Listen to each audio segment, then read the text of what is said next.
Who on Who? The podcast devoted to the review of classic series Doctor Who DVDs in no particular order.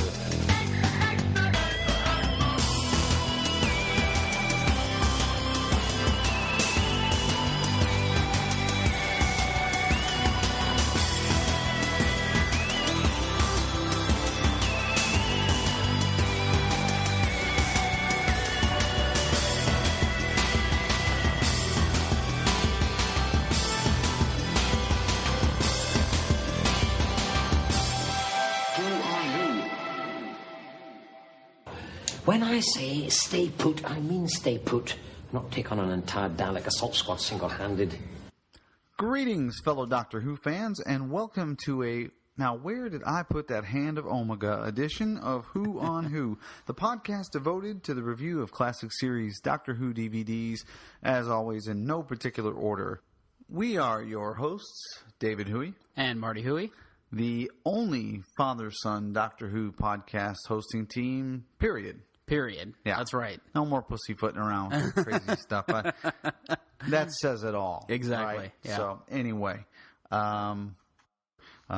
this episode is going to be a good one because it's not only a Seventh Doctor episode, who we both like a lot, but it's a favorite Seventh Doctor episode, probably the best.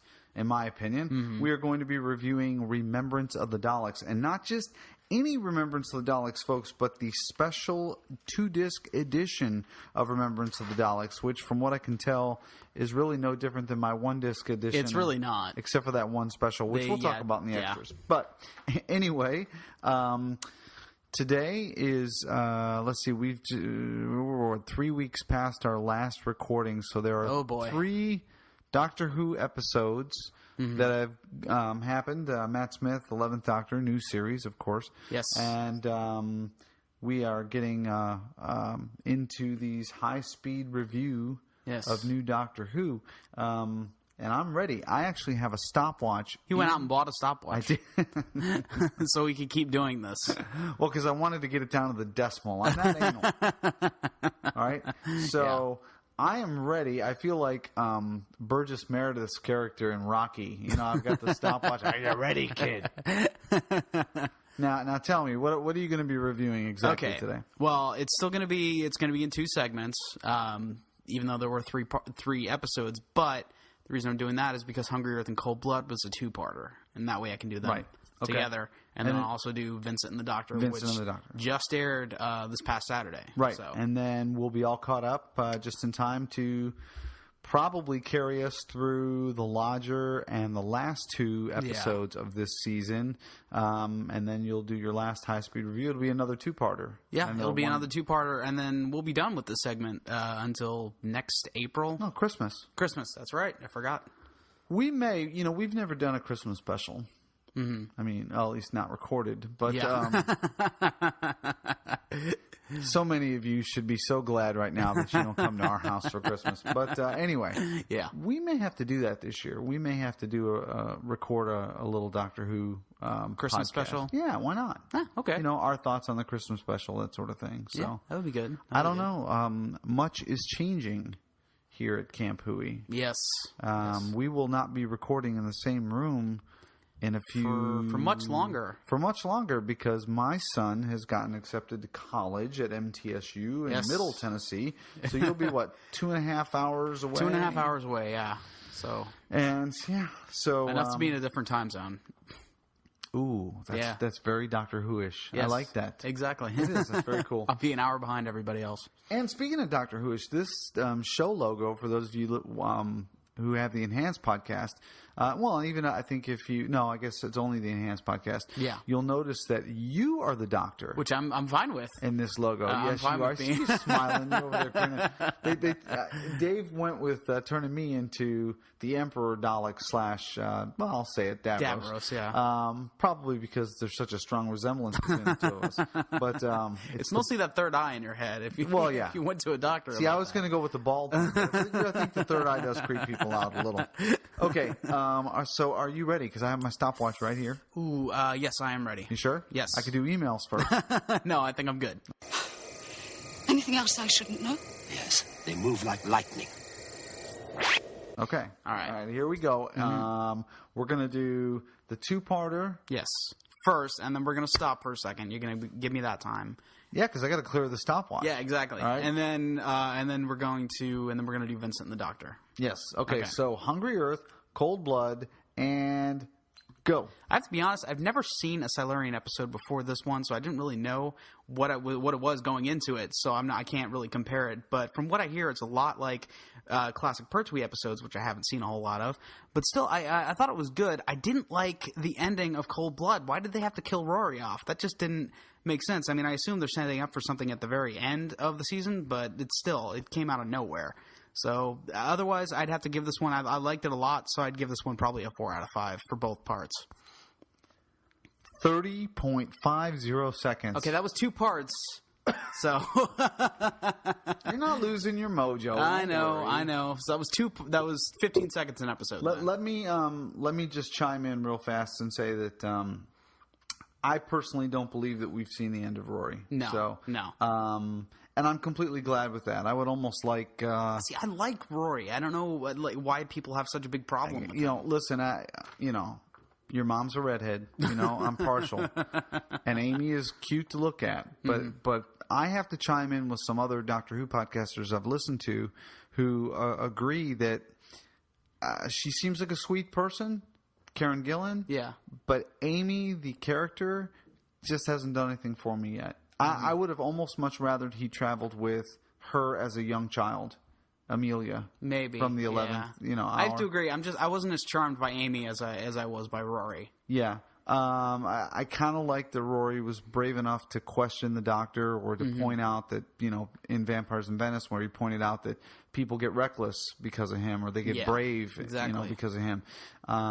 So I don't know. I'm really, really looking forward to The Lodger tomorrow because it's an Amy light episode. She'll barely be in it. I think we'll definitely get to see Matt Smith shine. Yes, and from the clip that we saw, it was quite hysterical. So funny. So, we saw about 4 minutes of it? Something like that. Yeah. And it was just various bits. And this one's going to be good. It's going to be very different Doctor Who. It's going to be very good. Okay. So the next one is Vincent and the Doctor, also very different Doctor Who. And are you ready? Mm-hmm. Go. See, I like historical pieces in Doctor Who. I like it when they go back and visit somebody who's pretty famous, but I guess since I'm not an art student, I didn't really get this one because to me, Vincent van Gogh, he was a good artist, but he wasn't as good as he wasn't any better than Da Vinci or Michelangelo, just to me personally. I know a lot of people aren't going to agree with that. So I don't know, something about the episode didn't sit with me right. The invisible ghost chicken thing didn't work for me. Just something didn't sit right. So I'd have to give this one probably a 3 out of 5. 28.63 seconds. And that was a single episode. I had too much to say. No, it's okay, though. Too much to say about that episode. That's all right. Okay. I want to fire off a couple things real fast. Yeah, I know. I know you disagree with me on most of that. No, that's fine. I mean, you have a right to your opinion. Yeah. Obviously. The guys at the Doctor Who podcast coined the whole space chicken thing. Did they? Because I heard it on a couple other podcasts. Podcasts too, and I don't know. I know that they're all Brits, okay. And at the risk of alienating the entire British section of my audience, folks, if chickens look like that over there, you need to stop eating them because chickens don't look like that over here. Oh my goodness! But other than that, I enjoyed it. I really liked... Well, I mean, to clarify, I did like the episode. It's just something about it didn't sit right with me. I didn't enjoy it as much as everybody else did. Yeah, I like... I'm not one of those people that gets real anal about historical facts being 100% correct. Well, it's Doctor Who. Obviously, it's Doctor Who.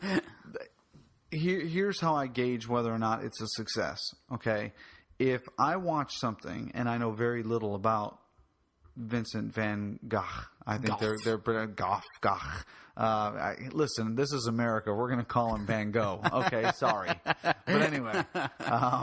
I think we only have about 3 listeners left at this point. When I was growing up back in the Stone Age, we're 2 of them. When I was in school, they called him Vincent Van Gogh. I took a humanities class. They called him Van Gogh in my limited art classes as well. I'm not a Philistine here. Yeah. Okay, see, I used Philistine for the first one, but still.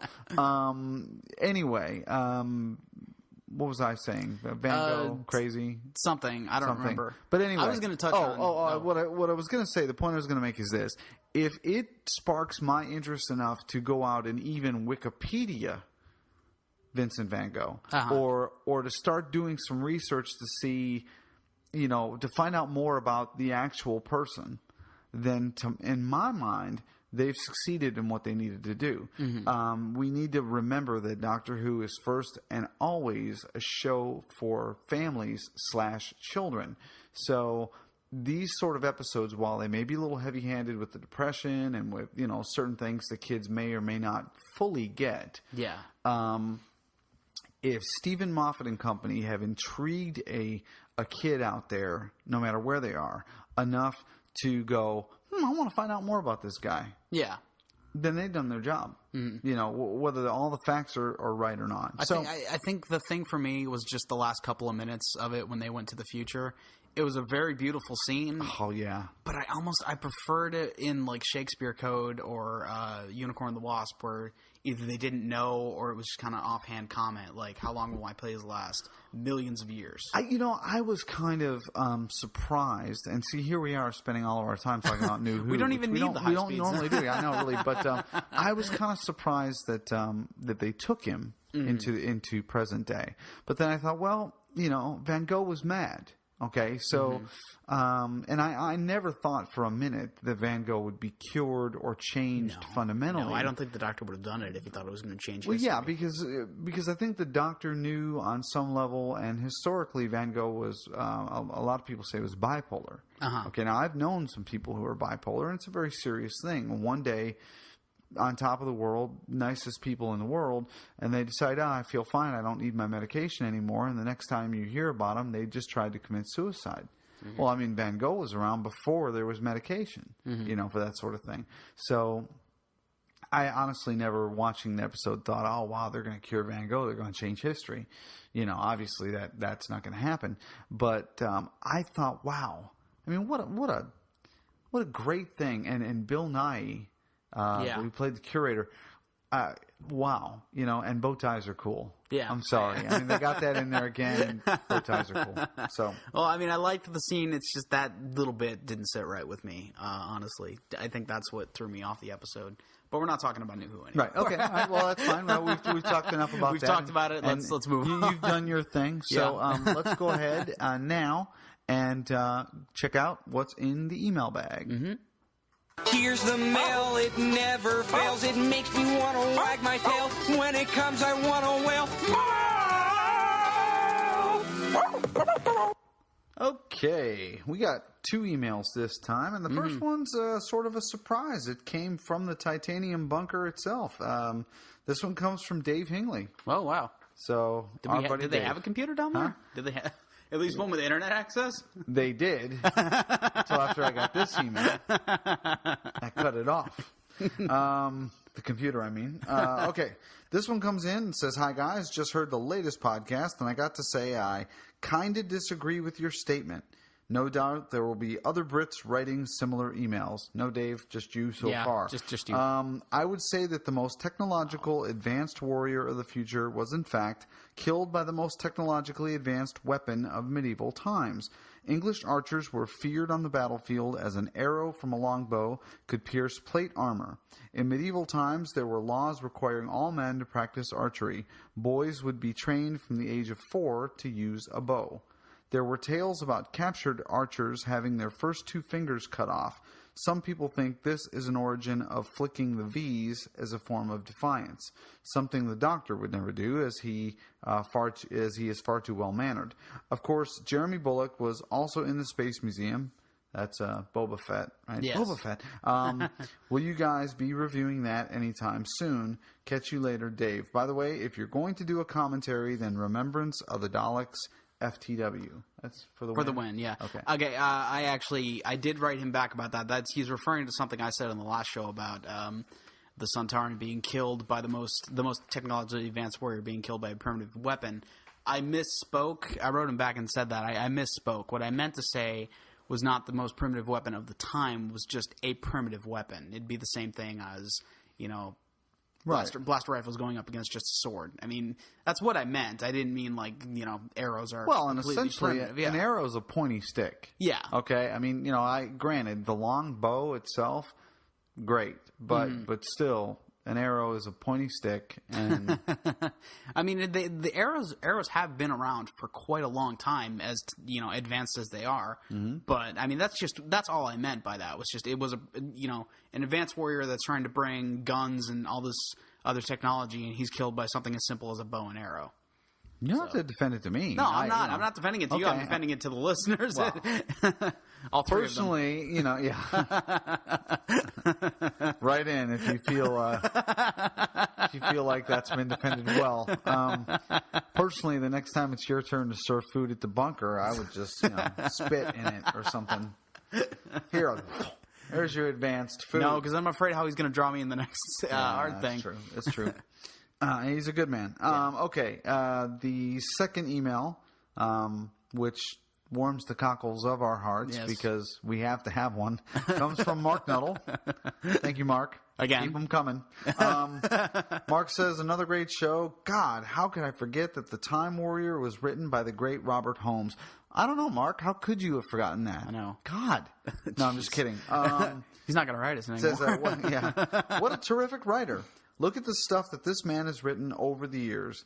There's a target for you. We've had an East-based season, so how about a Robert Holmes season? Oh, yeah. But that would be a pretty serious mountain to climb, in my opinion. But probably all 3 out of 5s are better stories. I can't think of a bad Robert Holmes story off the top of my head. Except for Time Warrior, I don't know any of the other ones he's done. So we'll have to flip through the collection over here so you can take a look at some of them. It says, and David, rest assured the show was very good before Marty joined. However, since he became part of the show, it has gotten better. I add that extra finesse to the show. Did you write that in? I did, yeah. Did you pay him for that? A little bit, yeah. A little. As you have said, the bounce and banter works very well. How do they know we're bouncing? I don't know.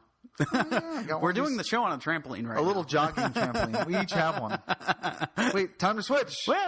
Very nice. Okay, here we go. Let me continue here. He says, I love the idea of a David and Marty commentary, but a whole story might be a very long podcast and hard work.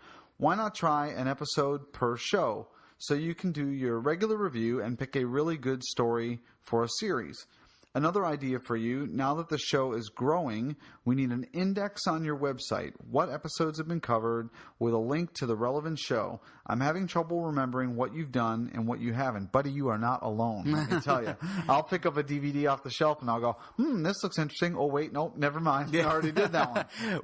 That was a plan for a while, wasn't it, to have an index, and it disappeared. I don't know what happened. No, it absolutely did not disappear. I heard about it once and then never heard about it again. Yeah, that was my fault. The index actually exists in the form of a spreadsheet. It's a list of all of the episodes of Who on Who, along with what scores we have given, to each episode that we've reviewed, and mentions if there was a co-host or anything. So I do have the information. The Hingley boys, said that they could put it up there, and I guess that's kind of where it's at. I'm trying to quell this huge burp right now. Sorry, that's why my voice went a little crazy. But I need to get it to them probably and let them just cut loose. And let me just say in defense, I'm going to embarrass Mike Hingley real fast. We had a database issue with our website, and got this rather abrupt email from the hosting service, basically saying that they were going to cut us off if things didn't stop. I remember you CC'd the response to that. Yeah, and so I sent it to Dave and Mike, And Mike forwards me back a chat transcript that he has with tech support. This is Mike Hingley, speaking for David Huey. And normally I wouldn't be really, I'd be a little uneasy about it, but Mike's like a bulldog. I mean, not only did they apologize, all right, but we're getting our website for free for now. Just kidding. But, they. Was that where that new car out front came from? Ferrari. They conceded that their information was a little, that basically some of the information that they were throwing out was not even related to our website. And so Mike called him on it. He's like, this isn't our database. You can't call us on this. And so, but thank you, Mike, publicly. Mike Hingley, for the win there. And thank you, Mike. Did I do that right? For the win? For the win, right? yeah. Okay, FTW for the win, either way. All right, good deal. Okay. What was the other one? FTW? Yeah. That's just for the win. It's just the abbreviation for it. Yeah, I know, but did I use it correctly? Yes. I did. Okay, there we go. All right. Speaking of the website, Mark goes on to say, the new website looks great, but I'm having some trouble viewing it on Windows Explorer version 8. Guys, get on that, please. Anyway, tremendous stuff, and I'm looking forward to the next show. Mark, thank you. I've got absolutely... You know what? I didn't even say anything to Dave when he wrote. Oh. I didn't say thank you to Dave. Dave, thank you for writing. Not that you care. He's not listening anymore. Yeah. Let's tune this out. It's going to be stick figures from now on, folks. I'm going to have to learn how to draw. This is going to be awful. Yes, it's going to take a while. Crayons. And Mark, thank you, as always, for your input and for the email. Thank you for the idea for the index. Great minds think alike. I was kind of one ahead of you because the nature of the podcast being that we review these out of order, in whatever order tickles our fancy at the time. We really do need to kind of get it organized, or we're going to embarrass ourselves when we go back to review something and give it a better mark than we did the first time we saw it. This looked very familiar to me. I'm giving it a 2. Oh, we're not sure why Warriors Gate looked so familiar, but what the heck, 3 out of 5. Yeah, whatever, right? So, all right, well, I think that gets us past email, past the high-speed review. It is time to set the TARDIS controls to, let's see here, where are we going? October 5th, 1988. This is kind of tricky because I wasn't sure if we shouldn't set it for November of 63.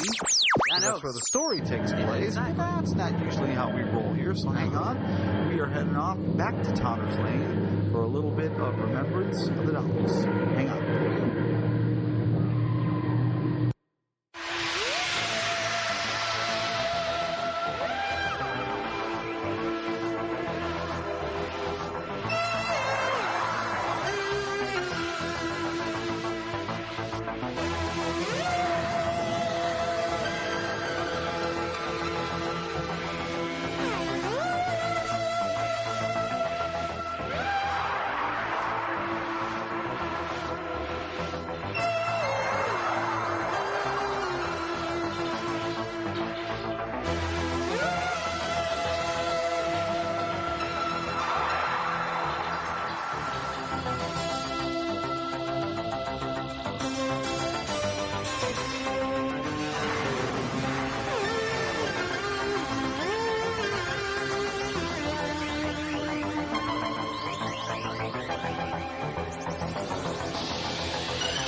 Okay, we are back, and let's talk. I mean, this is the 7th Doctor episode, written by Ben Aronovich, who was about 25 years old, I think, when he wrote this. This is, without a doubt, my favorite Sylvester McCoy story. Yeah, when I first got into Doctor Who, he was the first Doctor that I saw after David Tennant, and I think that's why I have such an attachment to him, but I don't remember hardly any of his episodes. It's been so long, and I've subbed since then. So for me, this was kind of like watching it for the first time, and I gotta say, I really liked it. So some great concepts in this one. Essentially, just to kind of throw the story out to remind the listeners, because I'm sure 99% of you have seen this story, but the story takes place in London at the same junkyard where the Doctor Who were the Unearthly Child, the original Doctor Who story. Not that long after the Unearthly Child. We're almost made to believe that it's been a very short time since the first Doctor left with Susan, his granddaughter, and Ian and Barbara. Mm-hmm. He returns in his 7th incarnation to the junkyard. Makes his way back to Coal Hill School, where his granddaughter attended. Yeah. And he comes back to get the Hand of Omega, which he has left behind. There's a line that I don't know that I ever caught before, but basically he makes it sound like because he left sort of abruptly, this was something he intended on finishing while he was there before. Mm-hmm. It kind of explains why they were even there, which is nice because they never really explained why the Doctor and Susan were there, to begin with. But this kind of fleshes it out a little bit for you. This explains why they were living in the TARDIS in the junkyard at the time, right? Because he was getting ready to hide the Hand of Omega. Was he getting ready to hide it, or did he know the Daleks were coming? Well, that's a good question. Well, he didn't know what the Daleks were at the time, though.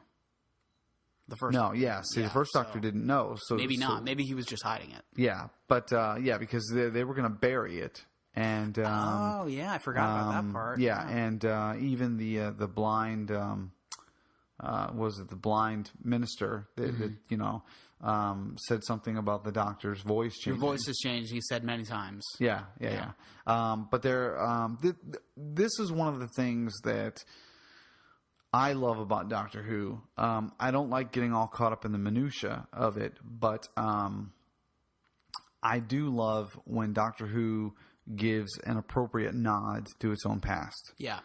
Which they're doing a lot in the new series now, too. Definitely. I think we've seen about 3 William Hartnells in this season alone. Yeah, but somebody else pointed this out. It's the same dang picture. I mean, come on. Can't somebody get another picture of William Hartnell? I think he only had one picture. No, there's a couple. Come on, guys. I got some DVD covers here with some different pictures. Take a still shot from something. In Amy's Choice, you see the 5th Doctor's cricket ball. Yeah. I heard that, and I went back and watched it again on BBC America, and I didn't see it. But you got to be really quick. It's one of those things. But yeah, I love the referential nods in the story to Coal Hill School, to everything, and the story is basically about 2 factions of Daleks. Mm-hmm. The Rebel Daleks, the Renegade Daleks, and the Imperial Daleks. Led by the Dalek Emperor, who are both in search of the Hand of Omega to give them the power of the Time Lords. And the 7th Doctor, being his typical sneaky self, and manipulating all the factions that are involved into basically the ultimate end. Mm-hmm. So, without venturing too much into spoiler territory there, let's talk. I mean, I know you've got a lot of notes about the story. Not as many notes as I normally take. Normally I take about a page of just notes, but half this page is DVD extras. So, speaking of the references back to the old series, I liked one of my favorite parts was when Sylvester McCoy was in the car and Ace said, "What are the Daleks?" and then he started going off on the entire history. Mm-hmm. It was nods. I mean, you could pick out stories that the Doctor had been on. Like on your DVD shelf that I've seen. And he mentions the Zygons. He mentions the Yeti and a couple other things as well to Ace when they're talking about the landing burn marks in the playground. And she's like, "Well, how could somebody not notice the spaceship?" Kind of thing. Yeah. It was. I liked that because I felt like even if you've never seen Doctor Who before, you could sit down and you'd know what was going on. Right. Because of that. Let's see. What else did I put on here? Like I said, I really liked the story. I thought it fit well together. It interested me enough to where I just didn't take a whole lot of notes. Mm-hmm. So, and Ace takes out a Dalek with a bat, and that's always a plus. This is actually Ace's first story as a full-fledged companion. Yeah. This comes right on the heels of Dragonfire. Mm-hmm. And so this is Ace's first companion story. It's also, I believe, the first story in this particular season of Doctor Who. Yes, it's also the first time McCoy faces the Daleks. Yes, and McCoy himself said this is when he really felt like the Doctor. Yeah. But this is where we begin to see the very serious and calculating turn of the Seventh Doctor, as opposed to the silly guy playing the spoons and tripping and falling all over the place like he is in the earlier stories. So this to me is McCoy. Is the Seventh Doctor at his finest. Unfortunately, we just don't get to see very much of that. Yeah, that is unfortunate. Another one of my favorite scenes was when he was in the diner late at night, and he was talking to the guy. Asked, "Would you like some sugar with your tea?" And he just goes off on this rant about, if you had the power to make people never want to take sugar, how would that affect the world? Yeah. And I was like, where did that come from? Well, because he's already contemplating if he's going to destroy the Daleks. Yeah, no, I understand that. So he's kind of weighing out, it's the butterfly effect kind of thing. Yeah, exactly. Which I found very interesting. And the black guy in the diner is Jeffrey, the butler from Fresh Prince of Bel-Air. I thought I recognized him from somewhere. I was like, it was driving me crazy. He made it big over here in the States. I mean, he really did for several seasons. He was on that show. I think he was on the show for the entire thing. Yeah, he was for the entire run of the show. Yeah, I was like, I know that guy. I can't think of where I've seen him before, but yeah. Just waiting for Will Smith to pop in with a high top fade and start rapping for us, but that didn't happen. Anyway, another really good scene was when Ace was in that boarding house by herself, and she picked up that sign, said no coloreds on it.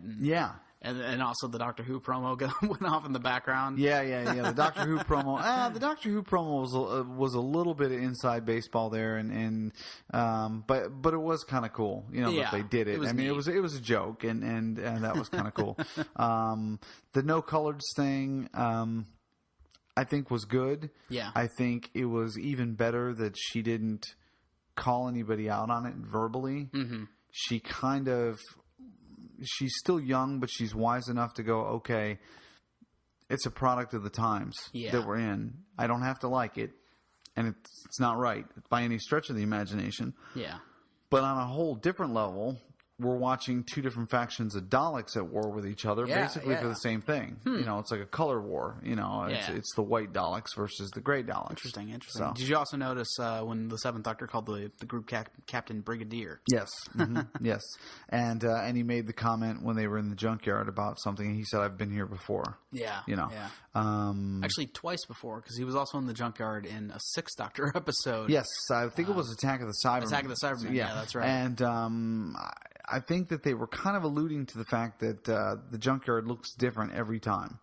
For instance, in this story, it says, "I am Foreman, proprietor," but they misspelled Foreman. Huh. It's not spelled the way it was in Unearthly Child. Yeah. And that was just a production gaffe is all that was. And it looks completely different in Attack of the Cybermen, but Attack of the Cybermen doesn't take place in 1963, right after the original story. I don't believe so. It's been a long time since I've seen it, but I've never seen it. I think it actually took place in what was then present day, which would have been, the early 80s, or whatever. Well, it would make sense to look different then. Yeah. I mean, because, time, things would have changed.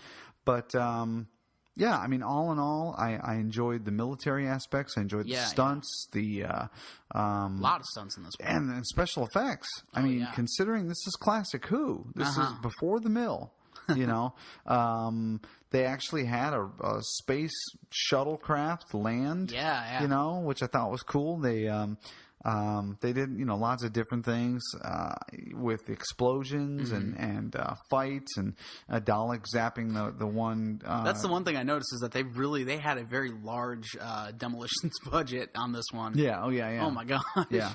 Apparently they blew up something and it caused like car alarms to go off and like the explosion was just that big. Yeah, what did they call that Dalek? The special weapons Dalek. Special weapons Dalek who never shows up again. Yeah, Daleks? Hello, if you're listening to this human podcast, okay? The problem is you keep losing because you gave up the special weapons Dalek. That thing was awesome. Bigger guns.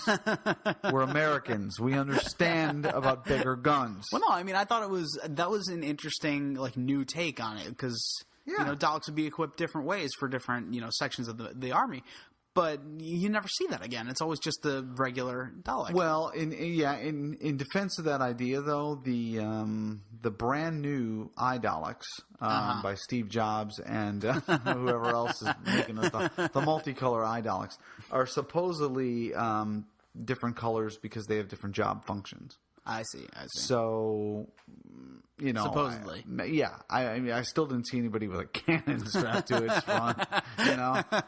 Sorry, Yeah, I still like the special weapons Dalek better personally. I like that the Daleks were a little tipsy in this one, but it was because they had to change their wheels out. We'll talk about that in special features. But all in all, the Doctor's facing off against these two factions. We actually get to see a Dalek going upstairs. Which that was the first time. Yeah, it completely gets rid of that whole stupid joke about, well, you know how you defeat a Dalek, you just go up the stairs. Even though they made that joke again in the episode Dalek in the new series. Yeah, they did. But they did address it, and it was addressed there first. And so I think that's important to mention. Mm-hmm. Also, we get Davros. Yeah. Yeah, always nice to have Davros. Davros says, well, I don't know if I'd go there. I wouldn't invite him for Thanksgiving or anything. Well, no, I mean, not nice to have him over for tea or anything. He just sits here and bitches all the time. No, sorry. Now we're going to have to PG the podcast. Okay, anyway. But no, he's pretty much nothing more than a head. Yeah, at this point. So which got me really confused because being a quote unquote child of the new series as I am, I remember seeing him in the last episode of season 4, and he looks exactly the same as Genesis. Does. Yes, he what does. Happened there? I remember we talked about this off air. Yeah. And so while I was watching the documentary, and especially the big Davros thing, which we'll talk about later, and they sort of go into it. There is a classic Who episode where at the end Davros is frozen. Mm-hmm. Okay, so I'm going with the fact that the Davros that we see from that point forward is a clone.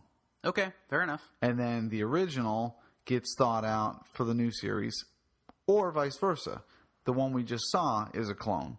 Okay, I don't know, but that might be. That's the only way that you can retcon that in. Because I mean, there was even an 8th Doctor story where Davros became the Emperor Dalek and everything. Right. The Emperor Dalek said Davros is dead now. Well, yeah, because and then he just popped up. He was about a half a step away from being the Emperor. He was just Dalek ahead. In this one. Yeah, So I mean, that was pretty cool. I really didn't have anything else written down. I did notice, like I said, being a child of the new series, that I saw a lot of Matt Smith in Sylvester McCoy. Not that, obviously he wasn't portraying Matt Smith or anything. But, I mean, just scenes where I could see Matt Smith jumping in and it wouldn't be terribly different. Yeah. Okay, I'm going to step out for a minute and say this about Matt Smith. Mm-hmm. I see almost every other Doctor somehow in his portrayal. But a lot of them, to me, double up. 2nd Doctor, 7th Doctor, in many ways, are very similar. Well, I would agree with that. You know what I mean? Yeah. So, but yeah, you are seeing a lot of these facets come back. He's very secretive. Mm-hmm. There's that wonderful line where he says to Amy, you have to trust me. And she says, you don't always tell me the truth. And he said, if I did always tell you the truth, you wouldn't have to trust me. Yeah. I could hear McCoy say that. Oh, yeah. Sure. So yeah, that Scottish accent of his. Yes, rolling his R's. Yes. But yeah, I didn't really have anything else written down. I mean, I was just so enthralled with the story that let's talk a little bit about. Take notes. Let's talk a little bit about Ace. Okay. Since this is her first story, definitely. As a companion, I really, really like Ace as a companion, and I know a lot of Doctor Who fans do. She's definitely got a lot of strengths. Favorites. Yeah, and I think the reason I like Ace, aside from the fact that she's willing to take a ball bat to a Dalek, is that the relationship with her and the Doctor. Mm-hmm. First of all, she doesn't call him Doctor; she calls him Professor. Professor, yeah. Unless she's afraid or she thinks he's hurt.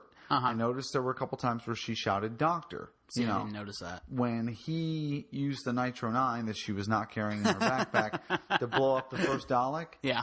And he fell, when she ran to him, she said, Doctor. But then once she knew he was okay, she was back to calling him Professor again. Yeah.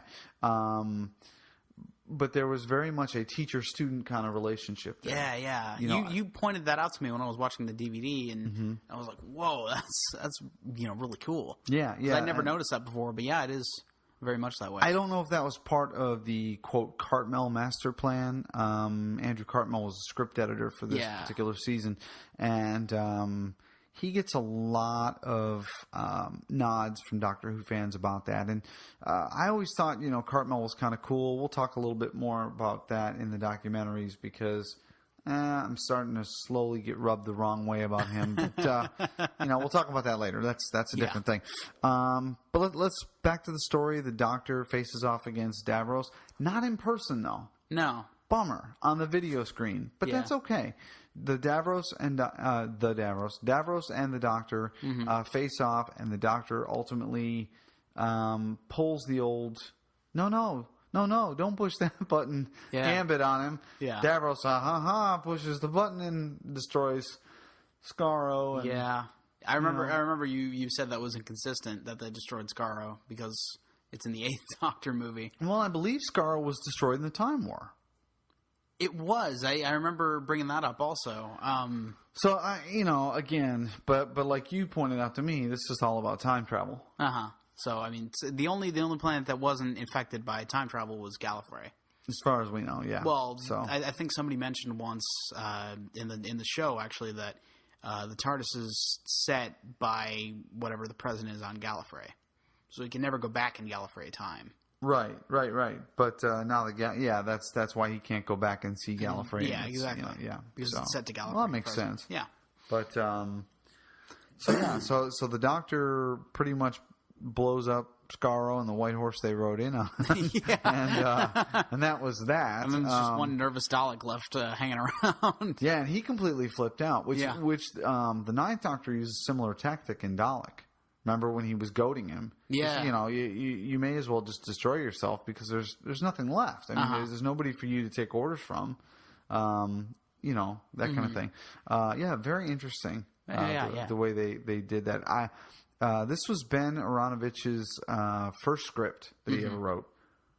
I think he knocked it out of the park. Oh yeah. And great. I think all the characterizations were spot on. It's technically a period piece. I mean, it's a historical. Not historical in the sense like Time Warrior was. Yeah. But it's still historical because they had to go back to 1963. The music, the fashions, all those things. Let's rate it. Well, okay. Yeah. Go ahead. 5 out of 5. Hands down. Yep, I gotta go there too. 5 out of 5. That should be I don't even have to think about that. Yeah, I mean, neither one of us. All right, so we're gonna go. I don't know that there's really anything else we need to say to kind of explain that or defend that. Oh, do you have a question? Yes. For the listeners. All right. This just occurred to me. I don't know why. All right. Why was Ace using an American baseball bat? Is there a difference between an American baseball bat and a British baseball bat? Well, they don't play baseball. They play cricket, right? Isn't that right? No, I think. Do they play baseball? They play cricket, but I think baseball. As it is an American sport. I think they might play it, but it's kind of the way that Americans play soccer. It's still a sport, but it's not a major sport. I'll go with that. Yeah. I'm just curious why she didn't have a cricket bat instead. Because the 5th Doctor had a cricket bat. Well, yeah. Can't double up like that. Well, I don't know. That was 2 doctors ago. Come on. Besides, hers could have been aluminum. Do they have aluminum cricket bats? I don't think so. That's another question. I think they're all wooden. I've never seen one, but I don't live there, so. Well, yeah. That's why I'm asking those in the know. Yes.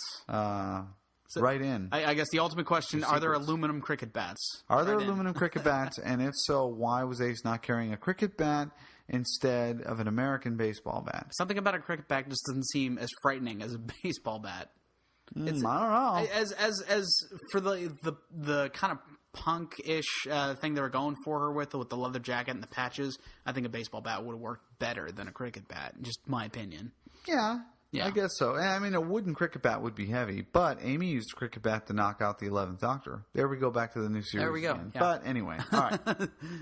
Slowly becoming a new series podcast. Whether we want to or not. But, anyway, so for those of you keeping score, Remembrance of the Daleks is a 4-part story written again by Ben Aronovich, directed by Andrew Morgan.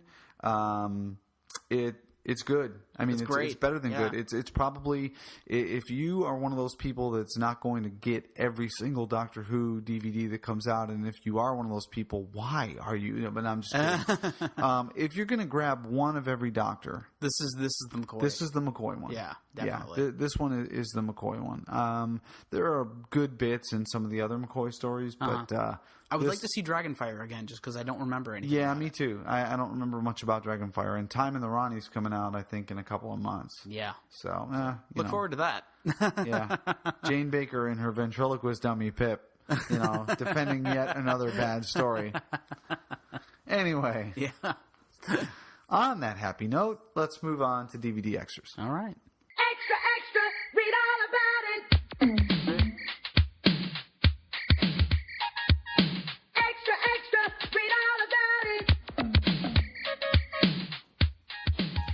Okay, this one has a fair amount of some extras here. Yeah. It's got a pretty good documentary called Back to School. Back to School. I liked this documentary, actually. And, they talk a lot about a lot of people that were involved in the production of Remembrance of the Daleks have died. Yeah. I was like, after the third or fourth person, I was like, my God. I know, because I started doing the math, and I'm like, this isn't that old. More people have died in the production of this than the last Harry Potter book. Yeah, I know. I mean, what's sad is that there's more of the production team from Unearthly Child alive than there are people from Remembrance of the Daleks. But no, they talk about tipping the stuntman. He passed away. Apparently, jumped out of an airplane and his chute did not open. Doing a stunt, yeah. Doing a stunt. Which is wow. Yeah. Ouch. That kind of sucks. Yeah. And a couple other people. I feel bad just saying that. I don't remember their names. They're not important. Yeah. No, I seriously, I just their names escape me now. But I think it was only like 2 or 3 people. The next one is Remembrances, and this is fun. Oh, I like. This I was so excited when I saw this on the menu because I have a pretty good idea of what it was. Yeah. And I was like, oh yes, because like I was talking about, I love the nods to the past. So what'd you think about it? I put down good. I really liked this one. This was the one that I said it was good, but I can't remember exactly what it was because you took the DVD away from me for like 2 weeks. Well, it takes me that long. I'm older. I was halfway through the extras, and he's like, "No, I got to borrow that. If you want to record, I got to borrow it." Well, because I was scared to death that the extended edition that you bought was so much more than the paltry single disc edition that I have on my collection, and it's not. It's really not. It's the same stupid thing, but anyway, not stupid. But you know what I mean. But yeah, this one was this like a documentary going back, showing all the Dalek appearances. I don't honestly remember. This was actually talking more about there was some of that, and they were talking about the different nods in the episode to the past, explaining the Brigadier. Okay, there we go. Yeah. You know, here's the one thing that bothered me. Mm-hmm. Okay, Sophie Aldred, Ace, went back and watched Carol Ann Ford's performance as Susan in An Unearthly Child when in the classroom she picks up a book about the French Revolution. Yeah. Okay. All well and good, and puts the book down. The book that she picks up in Remembrance of the Daleks looks absolutely nothing like the copy. Well, I don't think they could get the exact same book. They could have got close. It's not even the same color. One's black, one's tan. Back then when they were shooting in black and white, everything was black. Yeah, but still, clearly this book, they could have got black. They could have had somebody mock up something. I guess, yeah. So that was my one beef. I'm like, thank you for the nod. Thank you to Sophie Aldred for reading it and trying to pay an homage to Carol Ann Ford, which I think she did wonderfully. But come on, team. I would have looked at that. If I was the director, I would have looked at that and gone, just give her a comic book. This doesn't look anything like the other book. Well, it says French Revolution. Yeah. So does the cafe down the street. That doesn't mean, come on. That's a bit nitpicky. It is, but I'm feeling it right now. So the next one was extended and deleted scenes, and I I can't think of one in here that I didn't enjoy watching. Yeah, I did. These seemed like they were mostly cut for time. They were all cut for time, and I loved the little bit. We played that segment in the beginning before we started, and I loved the extra little bit where the doctor healed her leg by squeezing her ear and doing something else. I don't remember that. It's an extension of that particular scene. But yeah, there were some great extended and deleted scenes, and her and Sophie Aldred and Sylvester McCoy introduced them. Yes, which is really nice because they have very good recollection of certain things. Oh yes, I love the extended diner scene. Oh yeah, that was my favorite one. That was really good, and apparently they tried to cut even more of it.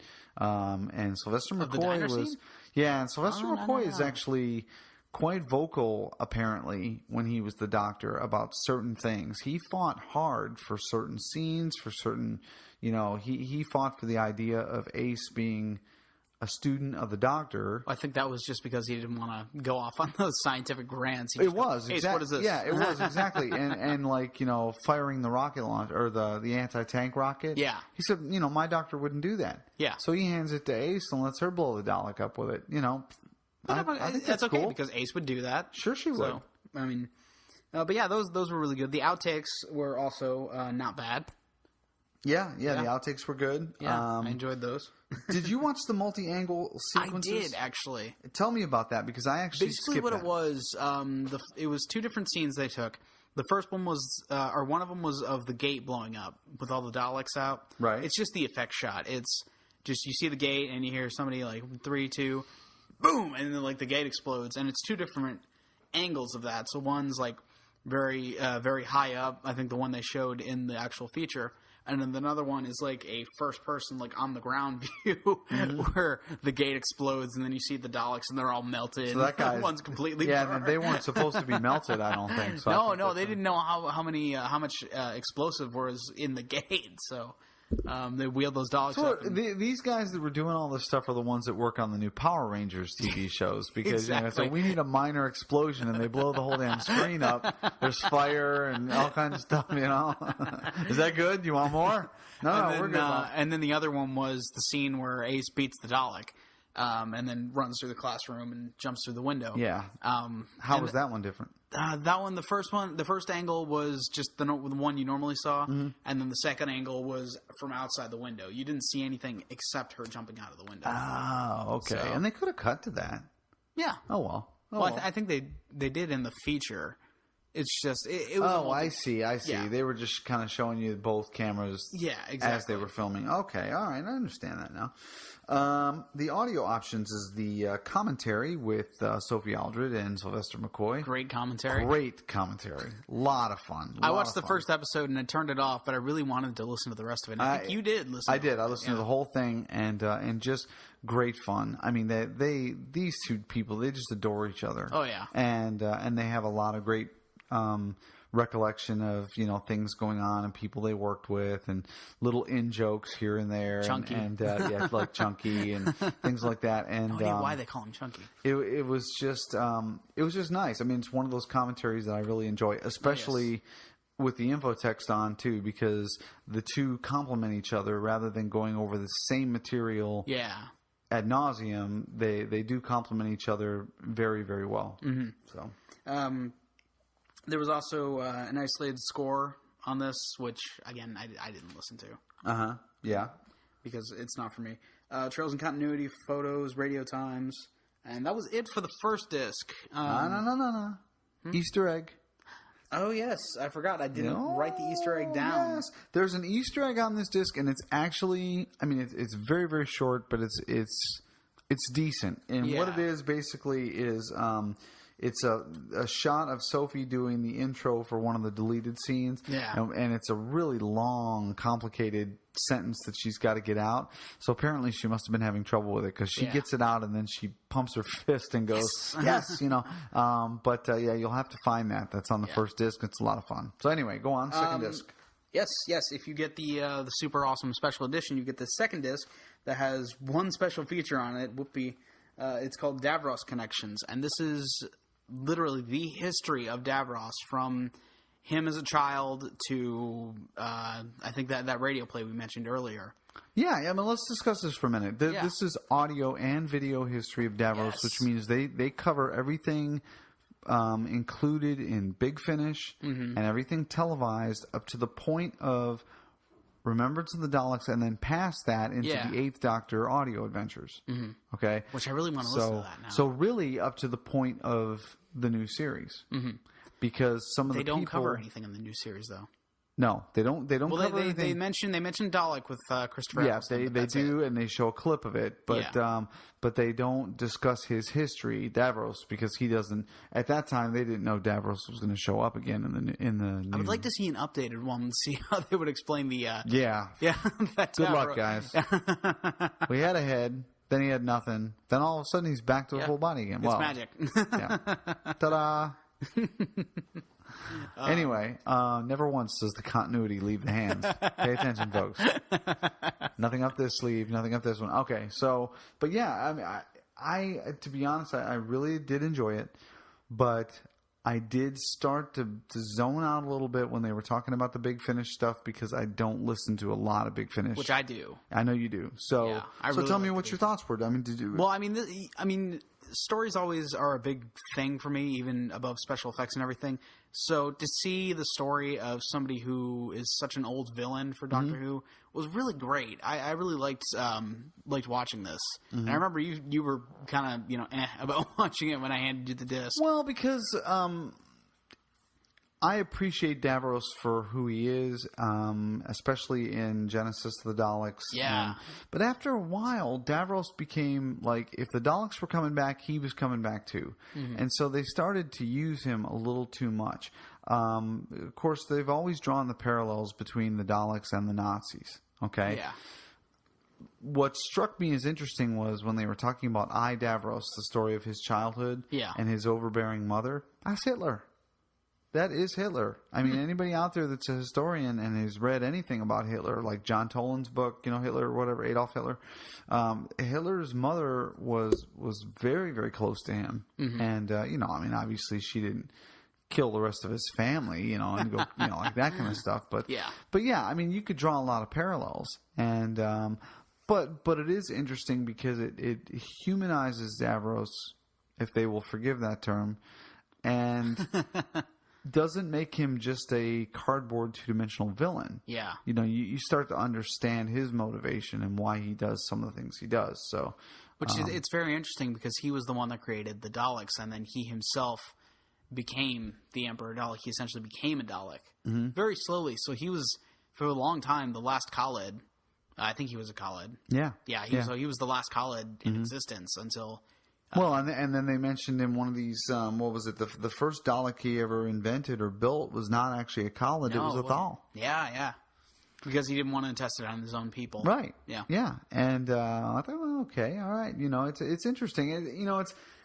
It's tricky. I mean, Doctor Who's continuity has more holes in it than Swiss cheese anyway. But then when you start throwing the non-canon stuff like the audio adventures and, fan fiction and things like that in there, you have to take a lot of that with a grain of salt because they can completely undo it for the TV show. And unless you've seen it on the TV screen, it's technically not considered canon.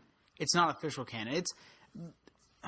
I'm gonna weave out of Doctor Who here and go to Star Wars for just a second. Okay. Star Wars divides their canon into 3 sections. There's Canon A, which is movies. If you see it on the screen, it's solid. The B canon is any kind of books or anything, and then the C canon is like comics and fan fiction and stuff like that. Right. The C canon, yeah. So I think it would be the same here. The TV show, obviously, A canon. The books and the Big Finish is the B canon. Whatever. Yeah. Okay. So I mean, that's how I would divide I'd go with that. Yeah. Sure.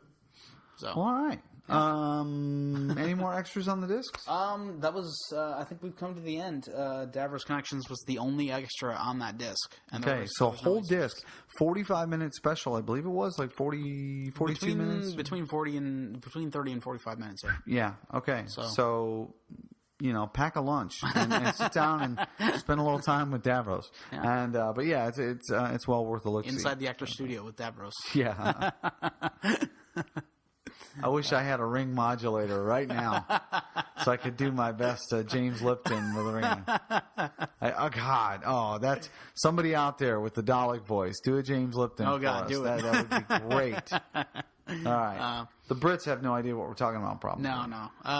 Inside the Actors Studio is a TV show.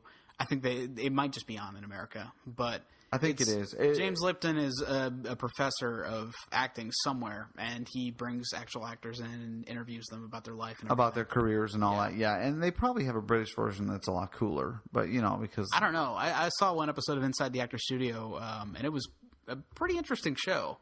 I mean, I've seen some with some actors that I really like. Well, I saw the one with Conan O'Brien, and they dug up stuff from his past like he never told anybody. Oh yeah. So I mean, they're good. Yeah, they go through your trash cans and stuff. I mean, it's creepy. Yeah, they've got professional stalkers on staff. Follow him. I watched. I don't remember which one. I watched the Tom Hanks one, and that was really good. I think I watched the Conan O'Brien one. And I watched the one about the Simpsons, and those were both really good. But that's neither here nor there. Yeah. No, we've bounced around a lot in this episode. It's because of the trampolines. I know. We really need to put these away. I'm getting a little winded anyway. I'm getting that pain in the side.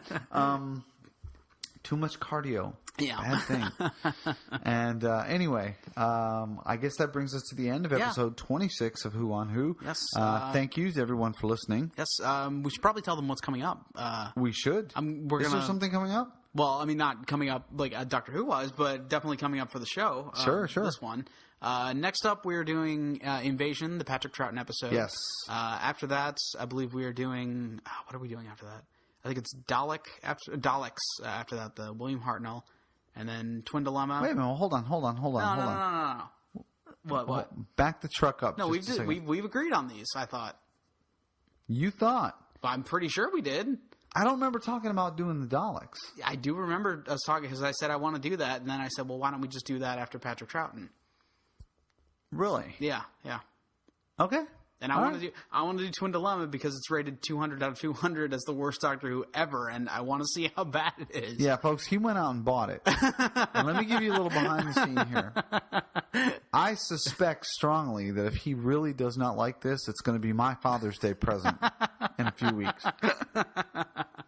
Yeah, and then Genesis is coming up sometime. Somebody requested that we do that. Yes, do Genesis of the Daleks, which is a great, and then we've been talking about Davros, and so, we'll go back and revisit that. Yes. And, okay, so we have a plan in place. We have the Invasion. Yes. We have the Daleks. We have the Twin Dilemma. Mm-hmm. And then we'll just kind of... We'll figure it out from there. Play footloose and fancy free. 3 at a time. That's all we do. 3 at a time. That's all we're going to commit to. But there you go. That's what's coming up. Also, I'm going to be talking next time about the mythological dimensions of Doctor Who, the book. Yes. I have cracked it open. Oh, so okay. I'm doing a little bit of reading on it. It's very, very good. Mm-hmm. And heady stuff, though. I got to get some good caffeine into me while I'm going because I can't follow. I'm like, whoa, I never realized that, So that and possibly a surprise interview. Oh, yeah. You guys are going to like this one. Yeah, a surprise interview with somebody in the know about classic Doctor Who DVDs. And that's all we're going to say right now. Yeah, except that because he's probably surprised I just mentioned it. I may get a hateful email. Well, hopefully not. But anyway. Hopefully not. I'm not doing it now. Yeah. But anyway, until then, thank you very much again for listening. As always, we appreciate every one of you, and you can send your comments and feedback to us at feedback@whoonwho.com. You can find us on Facebook. We have a Who on Who page. Just search for Who on Who, and we are there. It's HOO on WHO. Of course, you know that already, or you wouldn't be listening to this podcast. Exactly. Anything else? You can follow me on Twitter. Yep. I don't tweet often, but and I readily admit that. But you can follow me, twitter.com/David Huey. And I believe that's it. I think that is it, yeah. All right. Well, we'll see you next time. Take care. See ya.